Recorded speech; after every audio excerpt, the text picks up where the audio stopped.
Hello guys, നമസ്കാരമുണ്ട്. അപ്പോൾ ഞാനിന്ന് വന്നിട്ടുള്ളത് ഒരു അച്ചാറിൻ്റെ റെസിപ്പി ആയിട്ടാണ്. സൂപ്പർ ടേസ്റ്റി ആയിട്ടുള്ള ഒരു അച്ചാറിൻ്റെ റെസിപ്പി. ഇത് കാണുമ്പോൾ തന്നെ വയലുകൾ വരുന്നില്ലേ, നല്ല ടേസ്റ്റുമാണ്. നമുക്ക് ഈ അച്ചാർ ഇട്ട് കഴിഞ്ഞാൽ അപ്പം തന്നെ നമുക്ക് കൂട്ടാട്ടോ. ഇത് ഞങ്ങളെ അച്ചാർ ഇട്ട് കഴിഞ്ഞപ്പോൾ തന്നെ അത് പകുതിയായിട്ടുണ്ട്. എന്തായാലും കുറേ വെക്കൊന്നും വേണ്ട, എന്തായാലും നമുക്ക് അപ്പം തന്നെ കഴിക്കാവുന്നതാണ്. അതിന് വേണ്ടി ഞാൻ ഒരു 5-6 മാങ്ങ എടുത്തിട്ടുണ്ട്. അതിങ്ങനെ ചെറിയ പീസാക്കി ഇങ്ങനെ കട്ട് ചെയ്ത് കൊടുത്തിട്ട് കുറച്ച് വെളിച്ചെണ്ണയും ഉപ്പും കൂടെ ചേർത്തിട്ട് ഒരു 10 മിനിറ്റ് ഒന്ന് മാറ്റി വെക്കുക. ഈ 10 മിനിറ്റ് മാറ്റി വെച്ച ശേഷം നമ്മളിതാ ഒരു ചീനിച്ചട്ടി അടുപ്പിൽ വെച്ച് അതിൽ ഒരു സ്പൂൺ ഉലുവ ചേർത്ത് കൊടുത്തിട്ടുണ്ട്.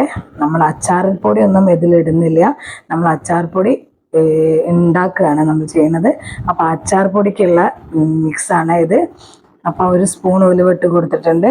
ആ ഉലുവ നന്നായിട്ട് ചൂടായിട്ട് ഇങ്ങനെ പൊട്ടി ഇങ്ങനെ വരും, ഉലുവ ഇങ്ങനെ പൊട്ടി വരും. അതാ പൊട്ടി വരുന്നുണ്ട്.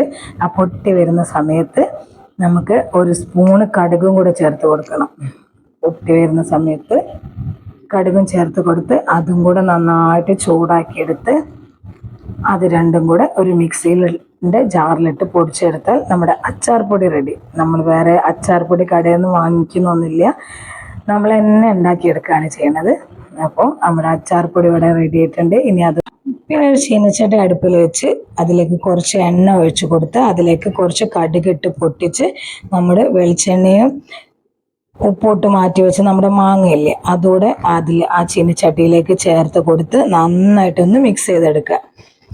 മിക്സ് ചെയ്ത് കൊടുത്ത ശേഷം ഒരു 2 സ്പൂണ് കാശ്മീരി ചില്ലി ഞാൻ ചേർത്ത് കൊടുക്കുന്നുണ്ട്. എരിവ് തീരെ വേണ്ട. അപ്പോൾ നമ്മുടെ കളറാണ്, അച്ചാറിന് നല്ല കളറ് കിട്ടാൻ വേണ്ടി 2 സ്പൂണ് കാശ്മീരി ചില്ലി ചേർത്ത് കൊടുക്കുന്നുണ്ട്. പിന്നെ ഞാൻ അതിൽ ചേർത്ത് കൊടുക്കുന്നത് നമ്മൾ പൊടിച്ച് വെച്ച ഉലുവൻ്റെയും കടുകിൻ്റെയും ഒരു മിക്സിലെ നമ്മൾ അച്ചാർ പൊടിയായിട്ട് അതാണ് ചേർത്ത് കൊടുക്കുന്നത്. അതും ചേർത്ത് കൊടുത്ത് പിന്നെ കുറച്ച് കായത്തിൻ്റെ പൊടിയും കൂടെ അതിലേക്ക് ചേർത്ത് കൊടുക്കുക.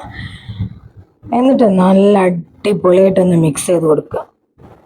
നല്ല അടിപൊളിയായിട്ട്, അത് വെള്ളം തീരെ നമ്മൾ ഒഴിക്കുന്നില്ല. അപ്പോൾ അത് നന്നായിട്ട് തന്നെ മിക്സ് ചെയ്ത് കൊടുക്കണം. അത് ഇങ്ങനെ ഇളക്കിക്കൊണ്ട് നിൽക്കണം, അല്ലെങ്കിൽ അത് നല്ല ഫ്ലെയിമിൽ ഉള്ളതുകൊണ്ട് അടിയിൽ പിടിക്കാൻ സാധ്യതയുണ്ട്. പിന്നെ ഇതിലെ ഉപ്പ് കുറച്ച് ചേർത്ത് കൊടുക്കാൻ എനിക്ക് മറന്നു പോയിട്ടുണ്ട്. ഇതിൽ മാങ്ങയിൽ ഉപ്പ് ചേർത്തതിനെ കൊണ്ട് ഉപ്പ് നോക്കിയിട്ട് വേണം ചേർക്കാൻ. പിന്നെ ഇതിൽ കുറച്ച് സുർക്കൻ്റെ എസൻസും കൂടി ചേർത്ത് കൊടുക്കണ്ടേ. നിങ്ങൾക്ക് ഇഷ്ടത്തിനനുസരിച്ച് ചേർത്ത് കൊടുത്താൽ മതി. ഞാനിത് ഇവിടെ കുറച്ചേ ചേർത്ത് കൊടുത്തിട്ടുള്ളൂ. അപ്പോൾ അതും കൂടെ ചേർത്ത് കൊടുക്കുക. എനിക്ക് പറയുമ്പോൾ തന്നെ ഇത് കാണുമ്പോൾ വായിൽ നല്ല വെള്ളം വരുന്നുണ്ട്. അത്ര അടിപൊളി ടേസ്റ്റാണ്. അപ്പോൾ എല്ലാവരും ഒന്ന് ട്രൈ ചെയ്ത് നോക്കണം. എന്തായാലും ഫീഡ്ബാക്ക് അറിയിക്കണേ. നല്ല സൂപ്പർ ടേസ്റ്റാണ്. ഇതിൽ തീരെ ഞാൻ വെള്ളം ചേർക്കുന്നില്ല. ആ മാങ്ങയിൽ നിന്ന് കുറച്ച് വെള്ളം വന്നിട്ടുണ്ട് ഉപ്പ് ചേർത്ത് കൊടുത്തപ്പോൾ, ആ ഒരു വെള്ളം മാത്രമേ ഉള്ളൂ. പക്ഷെ ഇത് കഴിക്കാനായിട്ട് നല്ല അടിപൊളി ടേസ്റ്റാണ്.